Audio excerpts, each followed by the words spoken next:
사도행전 19장까지 읽었습니다. 오순절 때 은혜 받은 베드로를 통해서 예루살렘과 유대의 복음화를 맡기신 하나님이 다메섹 도상에서 은혜 받은 사도 바울을 통해서 이방인들의 전도를 맡기십니다. 아시아 지역에서 복음을 전하다가 마게도냐 사람들이 우리를 와서 도우라고 하는 환상 중에 본 간청에 의해서 사도 바울은 아시아에 복음 전하는 것을 접고 유럽으로 마게도냐로 떠나게 됩니다. 성령께서 말씀하실 때, 주님이 말씀하실 때 순종한다는 것은 얼마나 귀한 일인지 몰라요. 내가 급하고 더 중요한 일이 있을지라도 성령께서는 더 급하고 더 중요한 일이 있기 때문에 다시 말씀하시는 것이므로 그 말씀에 순종할 때에 역사가 일어나는 것입니다. 바울은 좀 더 아시아에서 복음을 전하기를 원했지만 성령께서 그를 유럽으로 보내셔서 유럽의 선교의 문을 여시기를 원했습니다. 그래서 유럽에 가서 복음을 전하게 되죠. 사도행전 16장에는 그가 복음을 전하다가 감옥에 갇히고 하나님께서 그를 기도하며 찬송하게 하심으로 다시 감옥에서 간수가 회개하고 놀랍게 온 가족이 예수를 믿는 역사도 일어나게 되는 것을 볼 수 있게 됩니다. 오늘 17장에서는 사도 바울이 베레아 지방에 가서 복음을 전하는 그러한 내용이 있습니다. 그곳은 엄청나게 미신이 많이 성행하는 지역이었습니다. 데살로니가를 지나서 베레아 지역을 지나서 계속 아덴 지역으로 가서 복음을 전합니다. 유럽은 바울의 동무대였습니다. 일찍이 헬라권에 가서 헬라어를 유창하게 하게 하시고 그것의 문화를 설립하게 하신 하나님이 바울을 변화시키셔서 다시금 그 문화권에 보내셔서 복음을 전하게 하십니다. 모세를 왜 애굽에 가서 40년 동안 거기에서 자라나게 하고 바로에게 가서 성장하게 하면서 그 문화와 문물을 접하게 하셨을까? 후에 보면 모세를 바로에게 투입해서 바로와 한판하게 하시면서 바로를 굴복시키고 이스라엘 민족을 빼내고 출애굽시키기 위한 하나님의 섭리가 거기에 있음을 볼 수 있게 됩니다. 우리는 모르지만 하나님은 은연중에 필요한 곳에서 다 훈련하고 만들고 세워가고 있는 모습을 보게 됩니다.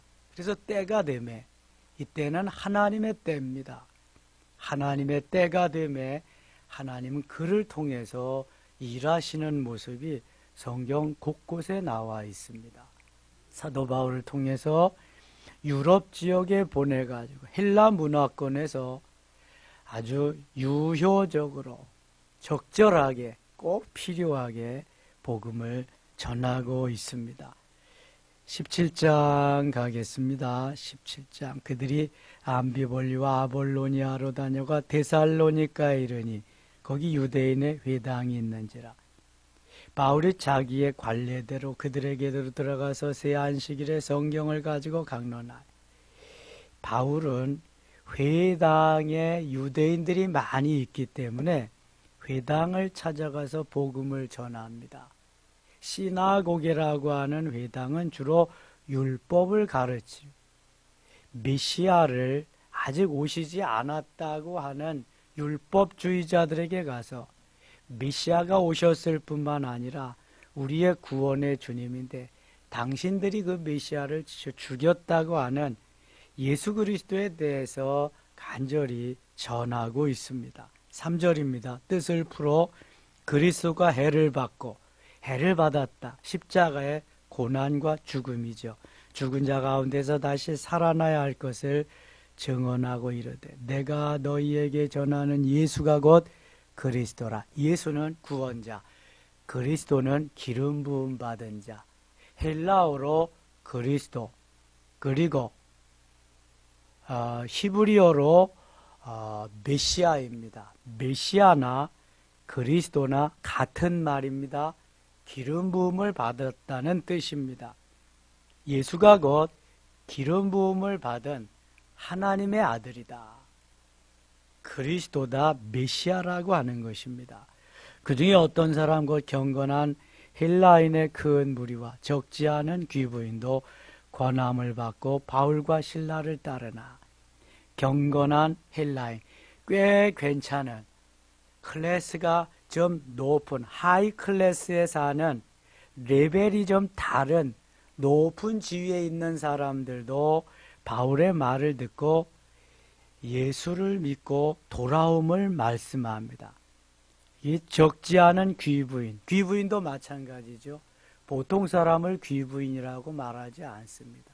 백작 부인이나 관리의 부인들, 높은 지체에 있는 사람들을 말하는데 그 사람들이 바로 예수를 믿게 되었다. 그런 말이죠.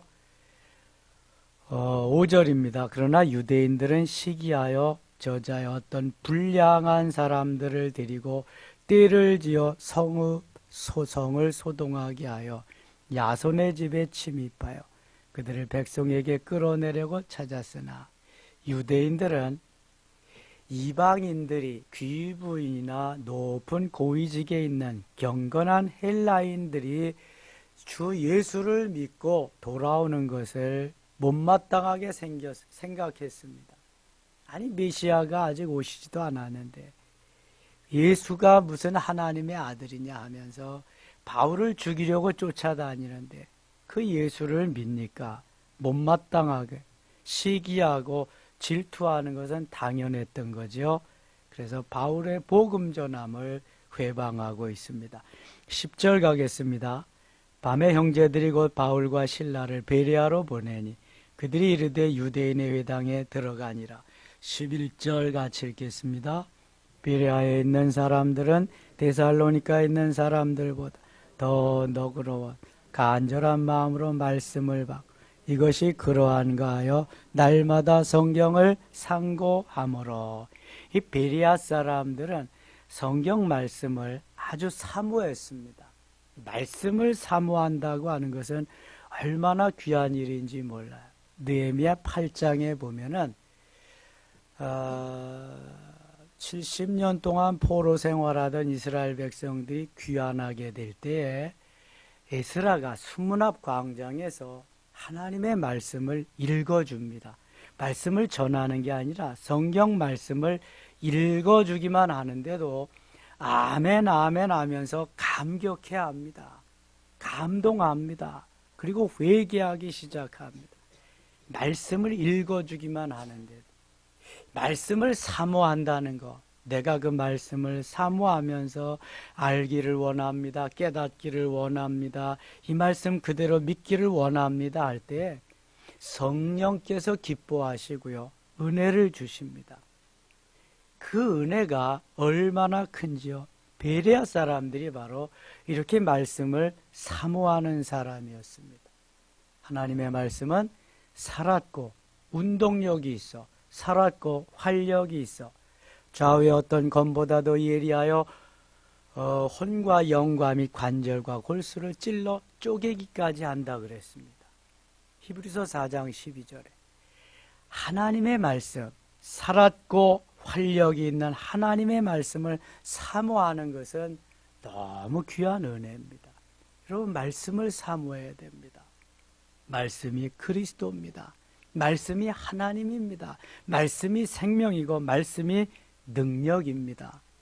기록된 말씀이 로고스인데 로고스의 성령의 역사가 성령이 함께 하셔서 감동케 하실 때 레마로 우리의 마음판에 새겨지기만 한다면 여기에 능력이 나타나는 것. 이게 오순절 사건이거든요. 이게.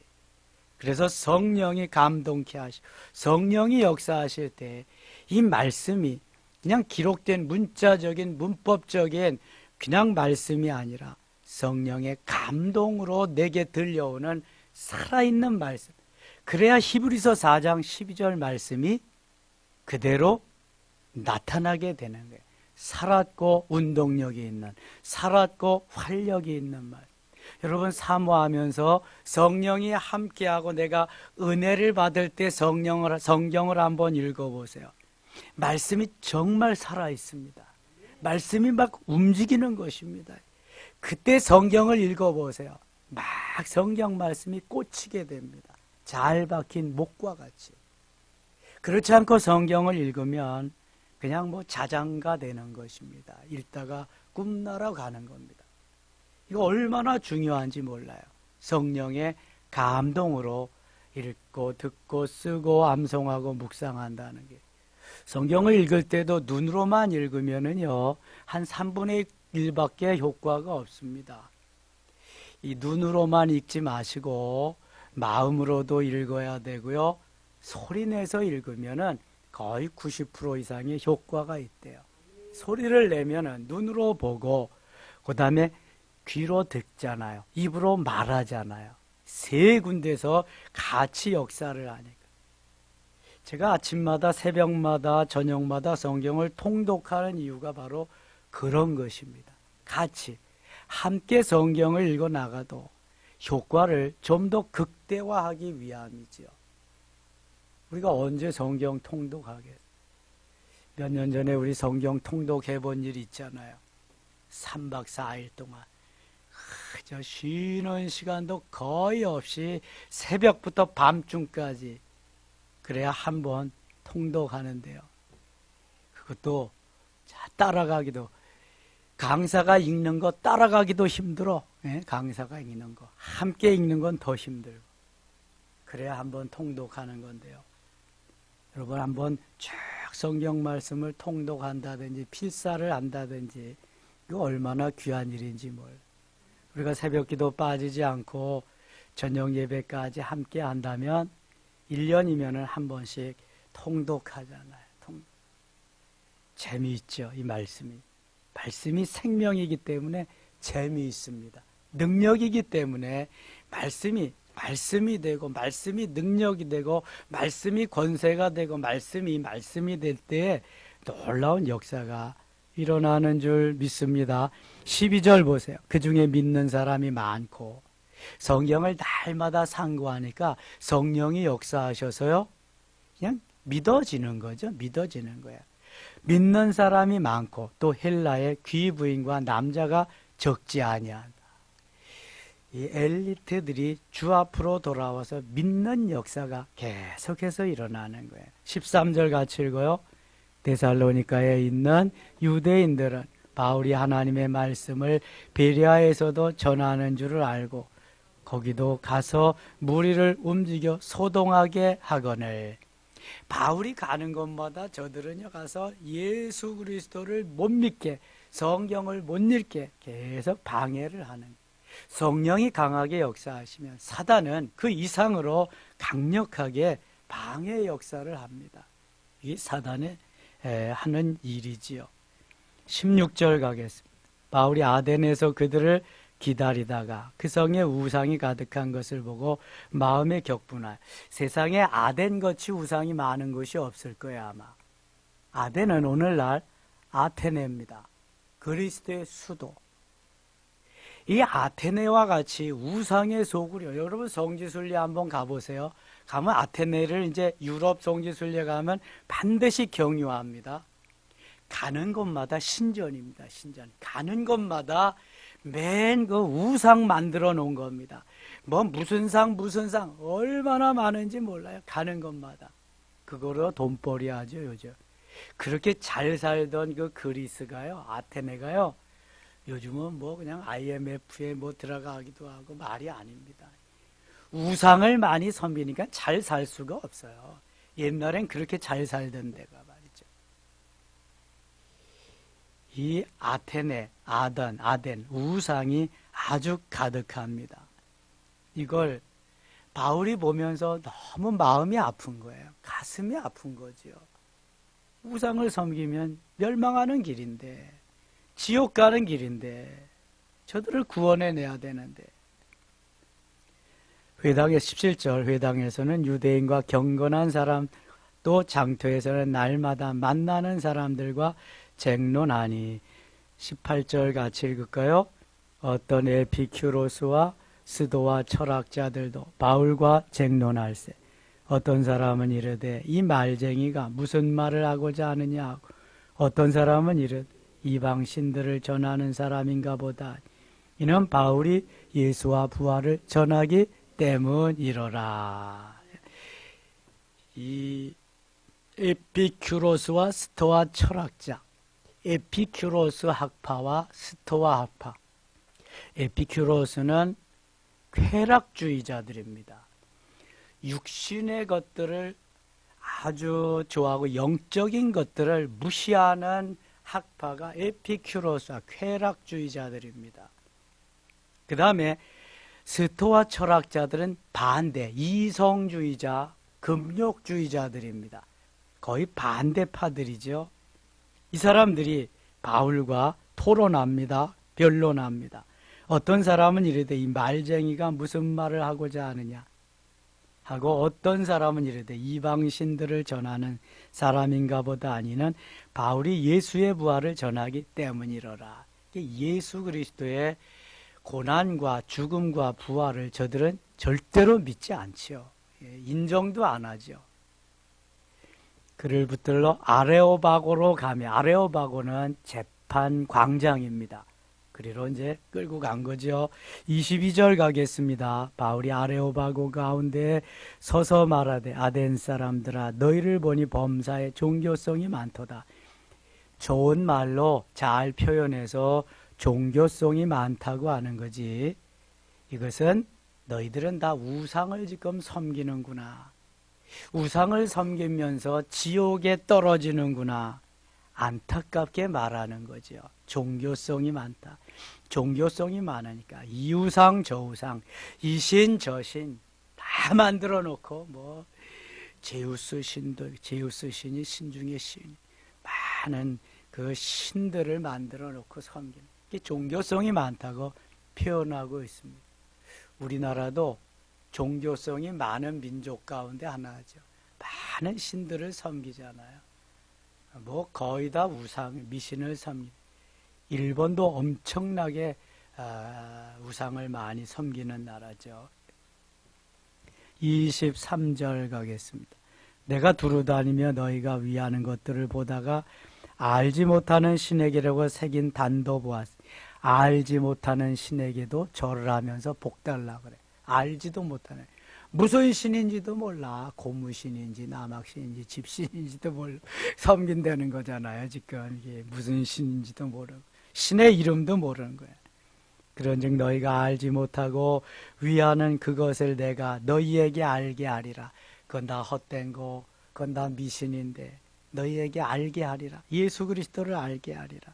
우주와 그 가운데 있는 만물을 지으신 하나님께서는 천지의 주제시니 손으로 지은 전에 계시지 아니하시고. 25절 같이 읽어요. 또 무엇이 부족한 것 사람의 손으로 섬김을 받으시는 것이 아닌 이는 만민에게 생명과 호흡 만물을 친히 주시는 이심이라. 예수 그리스도를 온전히 복음으로 그렇게 전하는 자다. 저 어저께 그 김종욱 목사님, 탈북민 선교하시는 그 목사님하고 대화를 나누었는데요. 우리가 생각했던 것보다도 너무너무 심각한 거 있죠. 탈북민들이. 대화도 잘 안 되고 완전히 외국인이랍니다. 외국인. 그 주체 사상에 빠져서 그렇게 살았기 때문에요. 감시하고 진짜인가 이게. 그리고 자기들이 계속 팔려왔기 때문에 또 팔려고 그러질 않나. 우리가 가서 돈을 주고 보석금을 주고 그 가지고 와도 나를 사왔으니까 언제 팔아먹지는 않나. 그러니까 신앙생활도 이 조금 하다간 변질된다는 게 정말 진실로 믿고 하는 사람들이 없다는 거예요. 그리고 주로 팔려서는 어디 가냐면 여자들은 그저 뭐 그냥 성적으로 팔려가고 그러기 때문에 너무너무 심각하대요. 통일이 돼도 문제랍니다, 이게. 하나가 안 돼. 완전히 외국인이라고 생각하면 된대요. 생긴 거나 말이나 똑같이 사상이나 감정이라는 건 완전히 다르다는 거예요. 그래서 독일이 20년 동안 교류하면서 함께하면서 통일했는데도 문제가 좀 있었는데요. 이건 너무너무 심각하대요. 그래서 지금은 아예 라오스라고 하는 데다가 탈북민들을 갖다가 3개월 동안 훈련시킬 수 있는 그런 걸 만들어 놓고 거기서 해서 데리고 오는데 그래도 그렇답니다. 그래서 북한으로 넘어가는 사람 또 다시 많고요. 뭐 안 되니까. 너무너무 심각하대요. 기도 많이 해야 되겠더라고요. 18장 가겠습니다. 18장. 그 후에 바울이 아덴을 떠나 고린도에 이르러, 고린도 지역입니다. 아굴라라는 본도에서 난 유대인 한 사람을 만나니 글라우디오가 모든 유대인을 명하여 로마에서 떠나라 한 고로 그가 그 안에 브리스길라와 함께 이달리아로부터 새로운지라 바울이 그들에게 가매 3절 같이 읽겠습니다. 생업이 같으므로 함께 살며 일을 하니 그 생업은 천막을 만드는 것이더라. 아멘. 이 바울이 고린도 지역에 전도하다가 아주 좋은 동역자를 만납니다. 이분들이 누구예요? 브리스길라와 아굴라. 아굴라와 브리스길라. 만일 브리스길라와 아굴라가 바울과 함께하지 않았다면 바울의 사역이 너무 힘들었을런지도 몰라요. 브리스길라와 아굴라는 로마에 있다가 너무 핍박이 심하니까 핍박을, 박해를 피해서 고린도 지역에 왔는데 마침 여기서 사도 바울을 만나게 됩니다. 업이 같아요. 비즈니스가 같아요. 뭐 하는 일을 했어요? 천막 만드는 일을 했어요. 여기 보니까 그 생업은 천막을 만드는 것이더라. 그래서 의기투합해가지고 복음을 전하는데 브리스길라와 아굴라는 천막을 만들면서 팔아가면서 사도 바울의 복음 전파를 도와줍니다. 얼마나 헌신적으로 했으면 로마 교회에 로마서를 전달하는데 베베 집사님, 전달한 베베 집사님을 맨 먼저 천거하고 그 다음에 브리스길라와 아굴라를 말합니다. 로마서 16장 3절 4절에 저들은 브리스길라와 아굴라는 내 생명을 위하여 자기의 목이라도 내어주었다. 목회자인 나를 위하여 평신도인 저들이 목숨을 다 걸고 나를 도와주었다. 너무 고맙다. 로마에 있는 성도들이여 브리스길라와 아굴라를 기억해 달라고 편지하고 있습니다. 엄청나죠. 여러분, 목회자 혼자 목회를 할 수 없습니다. 스데반과 같은 도우미, 그래서 7 집사를 세우는 거잖아요. 목회자 혼자 목회할 수 없으니까 장로님 세우고 권사님, 안수 집사님 세우고 여러 또 교회에 재직들을 세우잖아요. 브리스길라와 아굴라와 같은 헌신적인 충성스러운 그러한 평신도들, 그러한 성도들이 있을 때 목회자는 날개를 다는 거지요. 멋지게 목회할 수 있는 겁니다. 조만식 장로님이 계시기에 주기철 목사님이 멋있게 목회할 수 있었고요. 주기철 목사님이 계시기에 조만식 장로님이 계실 수 있었던 거예요. 한경직 목사님이 계시기에 최창근 장로님이 계셨고, 최창근 장로님이 계셨기에 세계적인 한경직 목사님이 계실 수 있었던 거죠. 혼자는 안 되는 겁니다. 하나님께서 이러한 평신도들을 통해서 목회자를 목회자 되게 만드는 거죠. 멋있는 목회, 하나님이 기뻐하는 목회 말이죠. 여러분, 생명을 걸고 목회자를 사랑하기가 쉬운가 보세요. 쉽지 않습니다. 내 가족도 생명을 걸고 사랑하기 힘든데요. 그러니 얼마나 아굴라와 브리스길라는 목회자인 사도 바울을 사랑하면서 헌신적으로 그렇게 했는가 하는 것을 알 수 있게 됩니다. 바울이 날마다 그 은혜로 복음을 전하러 간 유럽이 계속 복음화되게 되지요. 19장에 가겠습니다. 아볼로가 고린도에 있을 때 바울이 윗지방으로 다녀 에베소에 와서 어떤 제자들을 만나 이르되 너희가 믿을 때 성령을 받았느냐 이르되 아니라 우리는 성령이 계심도 듣지 못하였노라. 바울이 이르되 그러면 너희가 무슨 세례를 받았느냐 대답하되 요한의 세례니라. 요한의 세례는 무슨 세례예요? 물세례. 여기 무슨 요한이 준 세례가 물세례예요? 세례 요한이 준 세례가 물세례입니다. 세례 요한의 물세례. 세례 요한의 물세례만 받았습니다. 성령 세례를 받지 못했다는 거예요. 바울이 이르되 요한이 회개의 세례를 베풀며 백성에게 말하되 내 뒤에 오시는 이를 믿으라 하였으니 이는 곧 예수라 하거늘 그들이 듣고 주 예수의 이름으로 세례를 받으니 6절 같이 읽어요. 바울이 그들에게 안수함에 성령이 그들에게 임하심으로 방언도 하고 예언도 하니 아멘. 자, 가장 좋은 그 길은 성령 세례 먼저 받고 물 세례 받으면 금상첨화예요.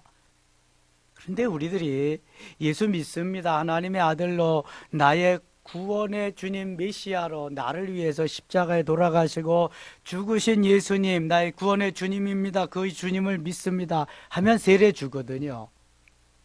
그러니까 대부분 성령 세례보다는 물 세례를 먼저 받는 거예요. 여기 에베소에서도 아볼로가 말씀을 전할 때에 물 세례만 받았다. 물 세례만 알지 성령 세례를 알지 못하는 거예요. 그래서 바울이 가서 안수할 때 성령 세례를 받았어요. 불 세례를 받았어요. 놀라운 역사가 벌어지는 거죠. 여러분 성령 세례 받아야 됩니다. 예수님 승천하시기 직전에 그랬잖아요. 요한은 너에게 물로 세례를 베풀었지만 너희는 몇 날이 못돼요? 무엇으로 세례를 받으리라? 성령으로 세례를 받으리라. 그래서 저들이 준비하면서 열흘 동안 기도하고 그 결과가 오순절 사건, 성령 세례로 충만히 받고 어찌할까 하며 회개하면서 내적으로 외적으로 충만한 사건이 바로 오순절 사건이었습니다. 아테네에 가서 복음을 전하는데 아테네에 너무 신전들이 많고 우상이 많아요. 27절 가겠습니다. 27절.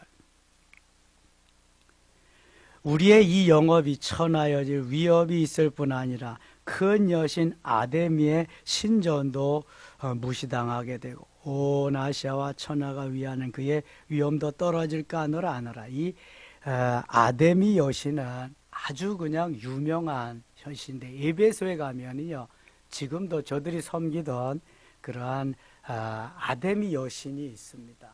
이런 우상들이 너무너무 많은 거예요. 바울은 그것을 타파하면서 계속해서 복음을 전하고 있는 것입니다. 하나님이 우리들에게도 오늘도 이러한 복음을 전하면서 우상을 타파하고 우상을 멸하고 예수를 믿어야 살 길이 있음을 전해주고 있습니다. 우리도 바울이 한 일, 예수 그리스도가 한 일, 12제자가 하고 바울이 하고 우리도 그 일을 행해야 될 줄 믿습니다. 주 안에서 승리의 하루 될 수 있기를 원합니다. 기도합니다. 아버지 하나님 고맙습니다. 예수 그리스도께서 하신 일 제자들이 하고 또 바울이 했습니다. 우리들도 그 일 감당하게 하기 위해서 은혜 주시고 오늘도 성령 충만 주심을 믿습니다. 하나님 함께 하시고 도우시고 가는 곳마다 주님의 역사가 나타나게 하여 주시며 이 시간 성령 세례로 충만케 하여 주시옵소서. 예수님 이름으로 기도드리옵나이다. 아멘.